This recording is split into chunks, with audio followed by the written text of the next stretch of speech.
شیطان کو گمراہ کرنے کے لیے کوئی دوسرا شیطان نہیں آیا تھا، بلکہ یہی وہ نفس تھا جس نے اس کو ابلیس بنا دیا۔ جب آنکھیں نفس کی پسندیدہ چیزیں دیکھنے لگیں تو دل انجام زدہ ہو جاتا ہے۔ کیا تم نے اس شخص کو دیکھا جس نے اپنا خدا اپنی خواہشات نفس کو بنا رکھا ہے؟ پھر کیا تم ایسے شخص کو اور راہ راست پر لانا کا ذمہ لے سکتے ہو؟ کیا تم سمجھتے ہو کہ ان میں سے اکثر لوگ سنتے اور سمجھتے ہیں؟ یہ تو جانوروں کی طرح ہے، بلکہ ان سے بھی گزرے۔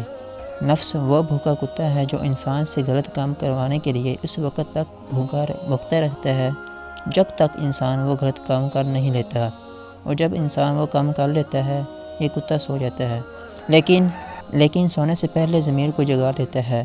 حرام کاموں سے نفس کو روکنا بھی صبر کی قسم ہے۔ روزے سے صبر کا وصف راسخ ہوتا ہے۔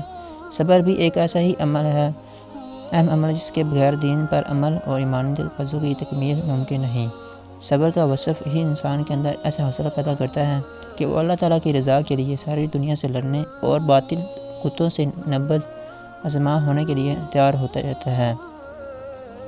صبر کے مفہوم میں حسب زیادہ چیزیں شامل ہیں۔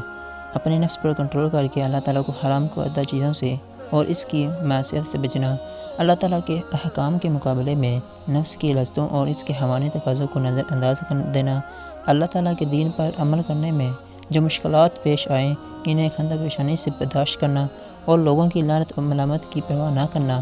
روزے میں انسان اپنے نفس کی لذتوں اور اس کے حیوانی تقاضوں کو نظر انداز کر کے اللہ تعالیٰ کے حکم پر عمل کرتا ہے، جس سے اس کے اندر صبر کا وصف راسخ ہوتا ہے اور مذکورہ خوبیوں کا انعکاس ہوتا ہے۔